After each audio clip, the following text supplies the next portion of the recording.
बिस्मिल्लाहिर्रहमानिर्रहीम। असल बात से मैं इकबाल जंजुआ। नाज़रीन, आज से एक साल पहले इन ही दिनों में हमारा जो तज्ज़िया और तबसरा था वो ये था कि आज़ाद कश्मीर के अंदर बलदियाती इलेक्शन का इनेकाद हुआ है। 32 साल के बाद हुआ है। पहली दफ़ा वज़ीर-ए-आज़म आज़ाद कश्मीर, साबिक़ वज़ीर-ए-आज़म आज़ाद कश्मीर सरदार तनवीर इलियास ने ये इनिशिएटिव लिया है और उनका ये कहना था कि मैं ये चाहता हूँ कि ये जो असल नुमाइंदे हैं अवाम के, ये इक़्तिदार, ये इख्तियार उन तक पहुँचे और वह अवाम की हकीकी मानों में खिदमत कर सके। बहुत दफ़ा तज़्किए तबसरों में हम इसको नेगेटिव भी लेते थे, पॉजिटिव भी लेते थे, लेकिन आज अगर हम बात करें तो एक साल मुकम्मल हो गया है आज़ाद कश्मीर में जो बलदियाती इलेक्शन हुए। अब इन बलदियाती इलेक्शनों के बाद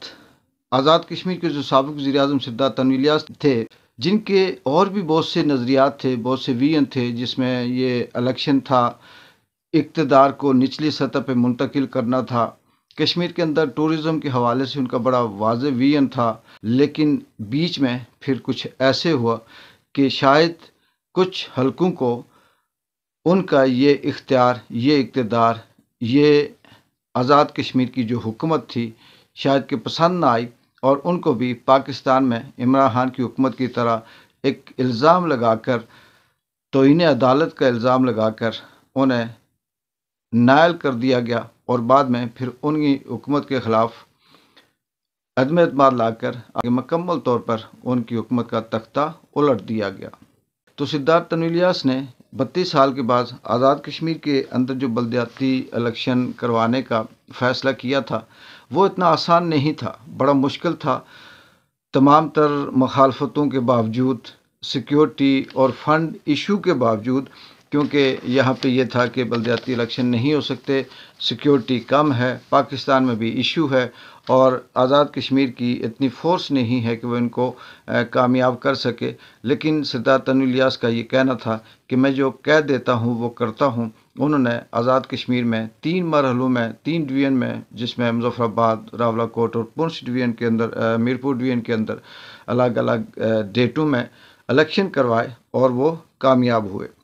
उनका असल मकसद ये इलेक्शन करवाने का जो इख्तियारात थे वो निचली सतह पे मुंतकिल करना था, जिससे अवामी नुमाइंदों के अंदर एक उम्मीद की किरण पैदा हुई थी और आम आदमी जो अवामी नुमाइंदे थे, जो लोकल इलेक्शन लड़कर अवाम की खिदमत करना चाह रहे थे या अवाम के हवाले से या अपने इलाके की तामीर और तरक्की में कोई नुमाया किरदार अदा करना चाह रहे थे, उनका ये कहना था कि ये बहुत पॉजिटिव इनिशिएटिव है और इससे ये होगा कि वो जो बरसों से अवामी नुमाइंदे, सियासी कारकुन जद्दोजहद करते हैं तो आखिरकार उनको इसका सिला मिलता है। मगर फिर हुआ ये कि सरदार तनवीर इलियास की हुकूमत का तख्ता इमरान खान की हुकूमत की तरह उलट दिया गया और उनको अजीब व गरीब किस्म के केस में नाअहल कर दिया गया, जिसे तौहीन अदालत कहा गया। और बाद में फिर एक कठपुतली सी हुकूमत चौधरी अनवारुल हक साहब को मसनद इक़्तिदार में मुसल्लत करके आज तक अवाम के ऊपर वो विराजमान हैं,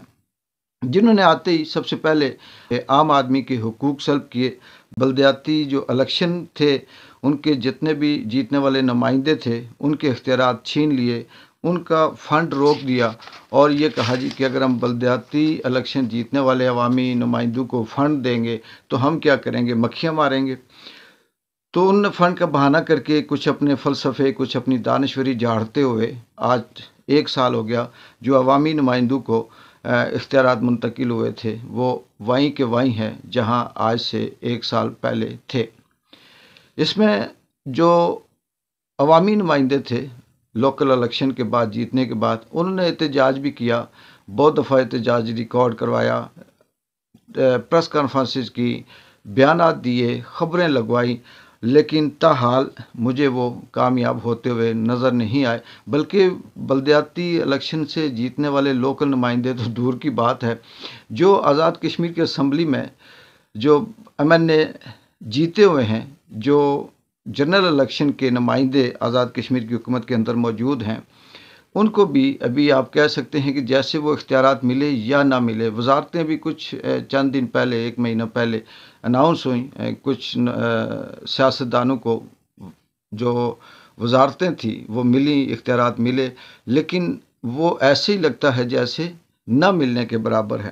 تو اس سے یہ لگتا ہے کہ چودھری انوار الحق صاحب آزاد کشمیر کے اندر ون مین پاور آپ کہہ سکتے ہیں کہ وہ بن کر بیٹھے ہوئے ہیں، اور اس کے ساتھ ساتھ وہ عوام کو بھاشن دے رہے ہیں۔ سردار تنویر الیاس آزاد کشمیر کے اندر جو بہت حد تک عوام کی امید بن کے آئے تھے، کیونکہ وہ ایک سرمایہ دار تھے، اور ان کا جو سب سے پہلا نظریہ ویژن یا ان کا جو بیان تھا وہ یہ تھا کہ مجھے آزاد کشمیر کی تعمیر و ترقی کے لیے کسی فنڈ کی ضرورت نہیں ہے، یا میں کسی فنڈ کا بہانہ کر کے کسی کی سڑک، کسی کا راستہ، کسی کی تعمیر، کسی کی یہ جو بہتری ہوتی ہے تعمیر و ترقی کے اندر، اس کو رکاوٹ بنوں یا اسے کم کر سکوں، کیونکہ میں اپنی مدد آپ بھی بہت سے ایسے کام ہیں جو میں کر سکتا ہوں، جس کی وجہ سے عوام نے ان کے اوپر اعتماد کر کے انہیں بغیر کسی مشکل کے الیکشن جتوایا، اور پھر وہ آزاد کشمیر کے وزیر اعظم بنے۔ لیکن بدقسمتی کہہ سکتے ہیں، یا کچھ اسکرپٹ رائٹرز، ڈائریکٹرز جو ماضی میں بھی اسی طرح سے ہماری ایک کٹ پتلی اسمبلی چل رہی ہے، جس طرح سے وہ آتے اور جاتے ہیں، وہ کہہ سکتے ہیں جو اتنا بڑا ایشو نہیں تھا۔ سردار تنویر الیاس جو آزاد کشمیر کے وزیر اعظم تھے، ان کا بھی کچھ اختیار تھا، ان کے بھی کچھ عزت نفس تھی، میں کہہ سکتا ہوں کہ ساورنٹی ہوتی ہے، لیکن عدالتوں نے انہیں یہ کہہ کر نائل کر دیا کہ انہوں نے ججز کی توہین کی یا ججز کے خلاف کچھ بیانات دیے، جو کہ اتنے بڑی بات نہیں تھی، اور اس معاملے کو ختم بھی کیا جا سکتا تھا۔ ناظرین، مختصر اس پہ بات پہ ختم کروں گا کہ 1 سال کے دوران کچھ بھی ایسا نہیں ہوا، کیونکہ جو لوکل الیکشن تھے وہ ان کے فنڈ بھی روک دیے گئے، ان کے اختیارات بھی ختم ہو گئے، اور ابھی کچھ امید بھی نظر نہیں آتی، کیونکہ چودھری انوار الحق صاحب کے جو تیور ہیں، جو ان کے آنیاں جانیاں ہیں، جو ان کے بھاشن ہیں، جو وہ اپنے